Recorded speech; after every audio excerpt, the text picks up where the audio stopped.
नमस्कार दोस्तों, अगर आप नेटसर्फ में सीरियसली करियर करने के लिए आए हैं तो आपको कुछ चीज़ों को जानना, समझना और करना भी बहुत ज़रूरी है। आपको आपका ड्रीम बोर्ड सेट करना पड़ेगा, आपके सपने जो है उसमें लिखने पड़ेंगे, आपको कुछ एक्टिविटीज़ करनी पड़ेंगी, आपको ट्रेनिंग लेना पड़ेगा, आपको फॉलो अप कम्युनिकेशन, ये सारी चीज़ें आपको करनी ज़रूरी है। लेकिन एक चीज़ है जिसके बिना आप चाह के भी ये सब चीज़ें नहीं कर सकते, वो है आपकी टीम। और ये टीम का मतलब है आपका ऑर्गेनाइजेशन स्ट्रक्चर। दोस्तों, इस ऑर्गेनाइजेशन स्ट्रक्चर के बिना ना तो देश चलता है, ना कोई कंपनी चलती है और ना ही आप चल पाओगे नेटसर्फ में। तो क्या होता है ये ऑर्गेनाइजेशन स्ट्रक्चर, यही हम आपको इस बार के ट्रेनिंग में बताने वाले हैं। और बस बताने वाले नहीं है तो आपके पास से आपका ORG सेट करके लेने वाले हैं। दोस्तों, ऑर्गेनाइजेशन स्ट्रक्चर जो होता है वो बेसिकली दो टाइप के होते हैं मेरे हिसाब से, जो मेरा एक्सपीरियंस है। ये होता है एक टॉल ऑर्गेनाइजेशन स्ट्रक्चर और एक फ्लैट ऑर्गेनाइजेशन स्ट्रक्चर।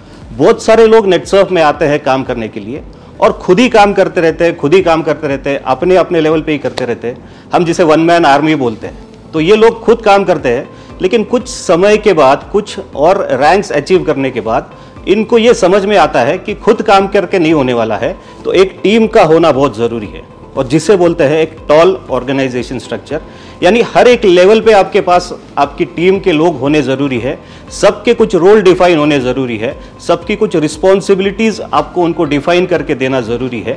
और अगर ये सारी चीज़ें आप करते हो तो हम बोल सकते हैं कि मैंने मेरा ऑर्गेनाइजेशन स्ट्रक्चर जो है वो सेट कर लिया है। देखो, एक छोटा सा एग्जाम्पल मैं आपको देना चाहता हूँ। समझो आपको एक 10 स्टेप का लैडर है, एक सीढ़ी है जो 10 स्टेप की है, और आपको पहले स्टेप से हर एक स्टेप चढ़ते चढ़ते 10th स्टेप पे जाना है।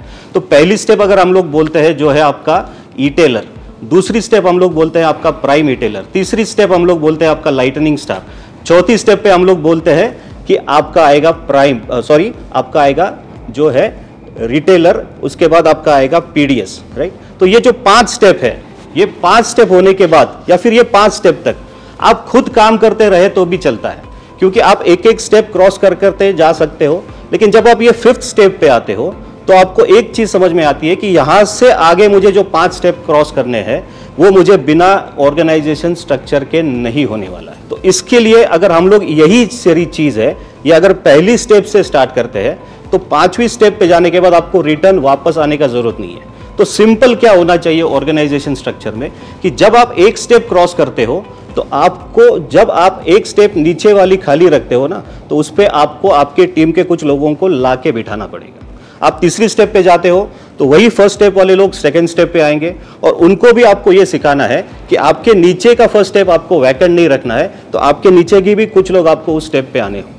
तो ये अगर करते जाओगे तो हर एक स्टेप पे लोग आते जाएंगे, हर एक स्टेप पे लोग बढ़ते जाएंगे और आपका एक ORG सेट हो जाएगा। इसका मेन बेनिफिट ये होगा कि आपको जो भी टारगेट्स अचीव करने हैं वो हर एक लेवल पे जो लोग रहते हैं उनके छोटे छोटे टारगेट्स है, और उनके छोटे छोटे टारगेट्स अगर आप कंप्लीट करने के लिए उनके साथ काम करोगे तो आपके भी टारगेट्स पूरे होते जाएंगे। नहीं तो फ्लैट ऑर्गेनाइजेशन स्ट्रक्चर जिसे हम बोलते हैं, उसे अगर आप अकेले ही काम करते हो तो सारा जो लोड है वो आपके ऊपर आने वाला है, और ये ना हो इसके लिए आपको आपका ORG सेट करना बहुत ज़रूरी है। और आप चाहते हो कि नेटसर्फ में आपका काम चलते रहे, आपका बिजनेस बढ़ते रहे विथ और विदाउट यू, तो आपको आपका ORG सेट करना बहुत ज़रूरी है। दोस्तों, इस ऑर्गेनाइजेशन स्ट्रक्चर का मैं आपको एक एग्जांपल देता हूँ। फ़र्ज़ कीजिए मैंने आपको एक स्टेप्स चढ़ने के लिए बोला है, 10 सीढ़ियों की एक स्टेयरकेस है और आपको स्टेप्स चढ़ने हैं।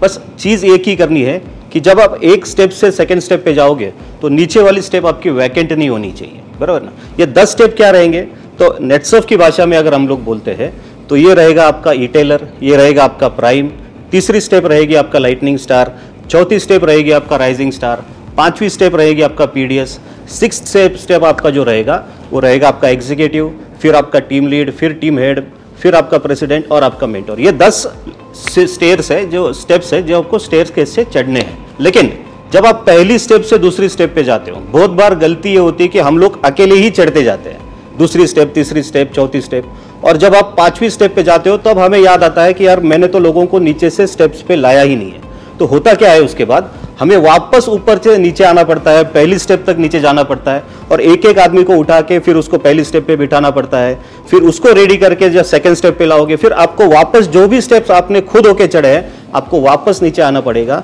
आपको हर एक स्टेप पे लोगों को डिफाइन करना पड़ेगा, उनको रेडी करना पड़ेगा और तब आप जाके ऊपर आपके स्टेप्स चढ़ते जाओगे और एक अच्छा ऑर्गेनाइजेशन स्ट्रक्चर आप बना सकते हो। इसका मतलब यही है कि आपको पहले दिन से ये करना पड़ेगा। आप कुछ लेवल पे जाने के बाद ये नहीं करोगे। अब मेरा अगर मैं आपको एग्जांपल दूं तो आज मैं 10वीं स्टेप पे हूं, यानी मैं मेंटोर की स्टेप पे हूं, तो मेरे नीचे 2 प्रेसिडेंट है, उसके नीचे 55 टीम हेड है, उसके नीचे 150 से ज़्यादा टीम लीड है, उसके नीचे बहुत सारे एग्जीक्यूटिव्स है, पीडीएस है, फिर उसके नीचे जो भी ये लेवल्स है, ये सारे स्टेप्स पे मेरे नीचे लोग हैं।